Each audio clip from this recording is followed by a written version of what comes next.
Good morning students. आज हम video number 20 लेकर आए हैं। विषय हिंदी आरोह भाग 1 गलता लोहा शेखर जोशी द्वारा लिखा गया है। कल हमने धनराम की बात की थी। दो मित्र थे, धनराम और मोहन।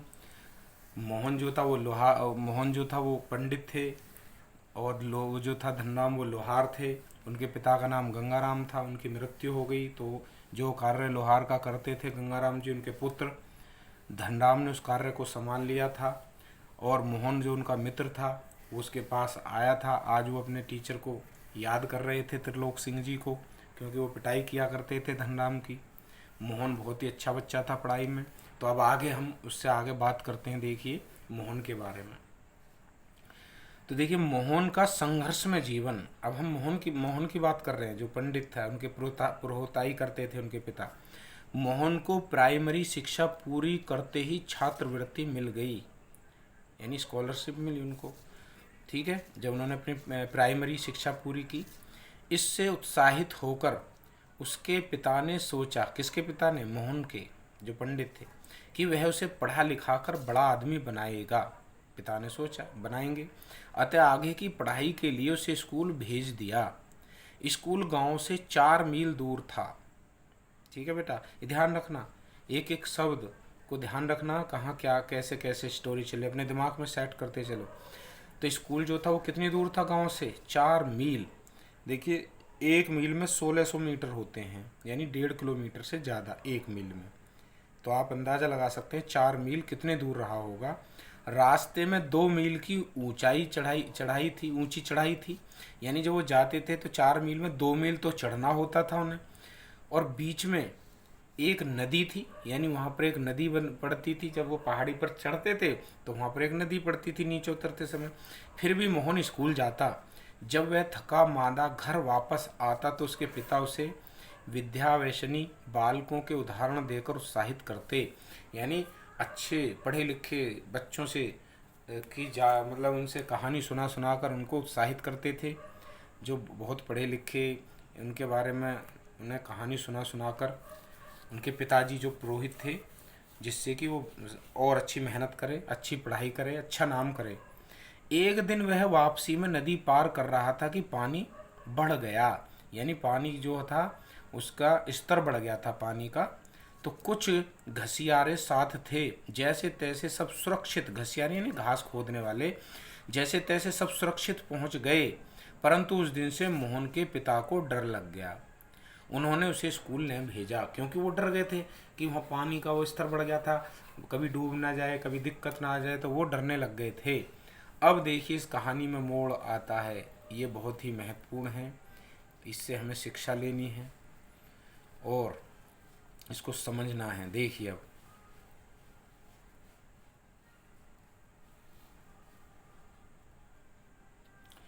मोहन लखनऊ में। अब देखिए उन्हीं दिनों रमेश नाम का एक युवक, अब देखिए कहाँ की बात हो रही है। मोहन था, एक गांव में रहता था, उसके पिता पुरोहिताई करते थे, उसी गांव की बात चल रही है। तो उन्हीं दिनों रमेश नाम का एक युवक लखनऊ से गांव आया। किसके गांव आया? मोहन के गांव, मतलब अपने गांव। वो रमेश जो था वो मोहन के गांव का रहने वाला था, उनका रिलेशन में था उनके पिताजी के। तो जब वो लखनऊ से वहाँ आया गांव में अपने, ठीक है, तो मोहन के पिता ने मोहन की पढ़ाई के बारे में उसके सामने चिंता प्रकट की। अब मोहन के पिता ने रमेश के सामने बात रखी कि मेरा बेटा तो पढ़ना चाहता, मैं पढ़ाना चाहता हूँ, उच्च शिक्षा दिलाना चाहता हूँ, परंतु यहाँ बहुत परेशानियाँ हैं, दूर स्कूल जाना पड़ता है। तो ऐसी उसने बात की और वो भी बताया कि एक दिन पानी का स्तर बढ़ गया था, बाढ़ सी महसूस हुई, तो मुझे लगा कि कहीं बच्चे को दिक्कत ना हो जाए, इसलिए मुझे डर है। तो भेजते थे परंतु डरते थे उसको भेजने से। तो उन्होंने ये बात अपने जो मन की बातें थी वो रमेश के सामने रखी, जो लखनऊ से आया था। तो रमेश ने उनके साथ सहानुभूति प्रकट की और मोहन को लखनऊ भेजने के लिए कहा। उन्होंने कहा कि रमेश ने कहा कि आप मेरे साथ मोहन को भेज दीजिए, मैं लखनऊ ले जाकर उसे पढ़ा लूँगा। अब देखिए उसने कहा कि जहाँ घर में 4 प्राणी हैं, किसने कहा? ये रमेश ने कहा, वहाँ यह 5वां भी रह लेगा। बड़े शहर में रहकर इसकी पढ़ाई हो जाएगी। बंशीधर को, यानी मोहन के पिता को, बंशीधर को जैसे भगवान मिल गया हो, उन्होंने मोहन को लखनऊ भेज दिया। ये कहानी बहुत अच्छी है जब आप इसको पढ़ेंगे। ये तो एकदम है शॉर्ट में संक्षेप में मैंने बताई है, लेकिन एक एक बात है जब वहाँ धीरे धीरे कहानी चलती है तो बहुत अच्छी लगेगी आपको और आनंद भी आएगा, और इसमें बाद में आपको बहुत दुख भी महसूस होगा कहानी को पढ़कर। ठीक है। परंतु लखनऊ में मोहन सहमा सहमा रहा। उससे नौकरी की तरह काम लिया जाता था, यानी उसे नौकर की तरह रखा। रमेश ने अपने यहाँ ले जाकर ना तो उसे कोई पढ़ाई के लिए स्कूल भेजा, बल्कि उससे घर के काम कराता था। बहुत कहने पर कुछ दिनों बाद उसे एक साधारण से स्कूल में डाल दिया गया। जब काफ़ी समय उसने मोहन ने कहा कि मेरे स्कूल भेजिए, मुझे स्कूल जाना है, तो बहुत ज़्यादा कहने के बाद फिर एक साधारण से स्कूल में उसे भेज दिया। घर के कामों के बोझ के कारण वह जैसे तैसे उत्तीर्ण होता रहा, मतलब उत्तीर्ण होने पास तो होता रहा, लेकिन एक अच्छा ज्ञानी जो पहले हुआ करता था मोहन, वो डाउन हो चुका था क्योंकि उससे घर का कार्य कराया जाता था। ठीक है। और गर्मियों की छुट्टियों में भी उसे लखनऊ रख लिया जाता, यानी छुट्टियां पड़ती तब भी उसे नहीं भेजता था, वो अपने पास ही रखता था, ताकि रमेश की घर गृहस्थी सुविधा से चलती रहे, यानी उसके घर का काम में एक नौकर की तरह वो करता रहे। मोहन ने हर परिस्थिति में समझौता करना सीख लिया। वह अपने पिता की को सच्चाई बताकर दुखी नहीं करना चाहता था, क्योंकि उसे ये था कि अगर मेरे पिताजी इसके बारे में जानेंगे तो उन्हें कष्ट होगा, इसलिए वह अपने घर भी इस बात को बताना नहीं चाहता था, दुखी था वो। ठीक है। अब आगे देखिए, तकनीकी शिक्षा और बेरोजगारी। 8वीं पास करने के बाद रमेश ने उससे आगे नहीं पढ़ाया। अब देखिए, कहा BA MA करके लोग बेकार घूमते हैं, अतः उसे एक तकनीकी स्कूल में भर्ती करा दिया गया। तकनीकी यानी उसको कुछ काम सीख सके, कार्य करने के लिए उसे एक स्कूल में दाखिला दिला दिया। घर की दिनचर्या पहले की तरह चलती रही। 1.5-2 साल बाद वह पूरी तरह बेकार हो गया और फैक्ट्रियों के चक्कर लगाने लगा, लेकिन वो अपने माता पिता को इस बात को नहीं बता सकता, क्योंकि उन्होंने उम्मीदें पाल रखी थी और वो सोचते थे, और वो पिताजी बड़े खुश हो रहे थे कि मेरा बेटा गया है और बहुत नाम करेगा, एक बहुत बड़ा अधिकारी बनेगा, तो उन्हें तो यही था, लेकिन वो अपने पिताजी को दुखी नहीं करना चाहता था। अब आगे देखिए, वंशीधर का दुख। अब देखिए, वंशीधर यानी उसके पिता मोहन के। वंशीधर हर किसी को मोहन के बारे में यही बताते थे, यानी गांव में वो मोहन के बारे में किसी से भी क्या बोलते थे उसके पिताजी, कि वह बड़ा अफसर बनकर घर लौटेगा, एक दिन बड़ा अफसर बनेगा और घर लौटेगा। परंतु जब उसे वास्तविकता का पता चला तो गहरा दुख हुआ। लेकिन जब वो आया, अब आप इस चैप्टर को पढ़ोगे ना, बहुत अच्छा लगेगा, ध्यान से पढ़ना। तो एकदम नहीं बताया था, वो घर पे आ गया था छुट्टी में, लेकिन वो डर रहा था कि पिताजी को बताऊंगा उन्हें बड़ा दुख होगा, इसलिए। लेकिन फिर उसने अपने पक्का मन करके बताया। तो फिर धनराम ने उनसे मोहन के बारे में पूछा तो वे झूठ बोल गए। धनराम ने उनसे यही कहा, मोहन लला बचपन से ही बड़े बुद्धिमान थे। यानी धनराम ने क्या कहा, किसके लिए, मोहन के लिए, कि वो बहुत बुद्धिमान हैं और वो एक दिन बहुत अच्छा नाम करेंगे। ऐसा किसने कहा, धनराम ने कहा। किससे, उनके पिताजी से, कि वो तो बहुत ज्ञानी है, पढ़ने में बहुत अच्छा था। आगे देखिए, मोहन द्वारा लोहे को गोल मोड़ना। अब देखिए आगे, जब वो वहाँ बैठा था, धार धरवाने गया था हाशिए पर, ये वहाँ की कहानी है थोड़ी सी, उसे देखें। मोहन और धनराम अपने स्कूल की बातें याद करते करते कहीं खो गए। प्राय ब्राह्मण टोले के लोग, शिल्पकार टोले के लोगों के यहाँ बैठते नहीं, यानी जो वो बैठ गया था कनस्त रख के, वो उच्च माने जाते हैं ब्राह्मण, तो इसलिए वो उसने सोचा धनराम ने कि हमारे यहाँ पर आकर ये बैठ गया, तो वे खड़े खड़े बात निपटा लेते हैं। परंतु मोहन धनराम की कार्यशाला में जमकर बैठ गया और उसे काम करते हुए देखने लगा। यानी जो मोहन था वो उसके पास बैठा और बड़े प्यार से आराम से उससे मित्रवत व्यवहार के रूप में बातें करने लगा।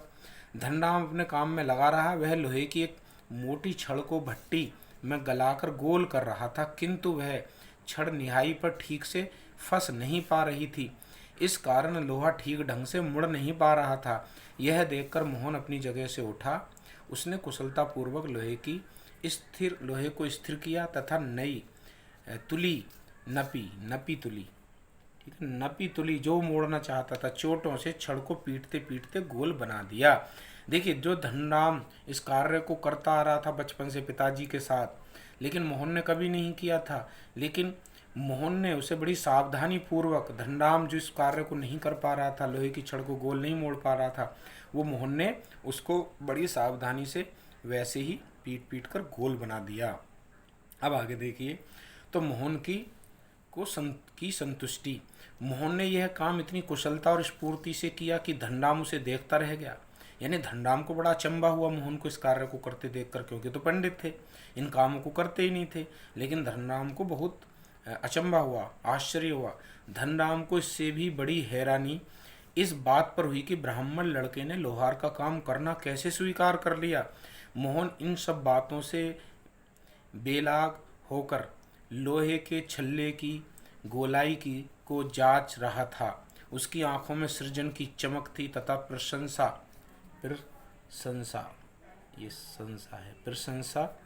पाने का भाव था। यानी वो प्रशंसा चाहता था, जिसने उसने काम किया था, तारीफ चाहता था। देखिए बेटा, ये चैप्टर बहुत ही अच्छा है, इसे जब आप पढ़ेंगे आपको बहुत सारी बातें सीखने को मिलेंगी। देखिए अब हमें इससे क्या शिक्षा मिलती है, 2-3 बातें मैं करता हूँ, बाकी आपको अपने चिंतन स्तर से भी सोचना है। देखिए, एक तो जो लोहार था, धनराम था, उसने अपने पिता के कार्य को समझा। पिताजी के ख़त्म होने के बाद, मृत्यु होने के बाद वो सारा कार्य किसने, धनराम ने संभाल लिया।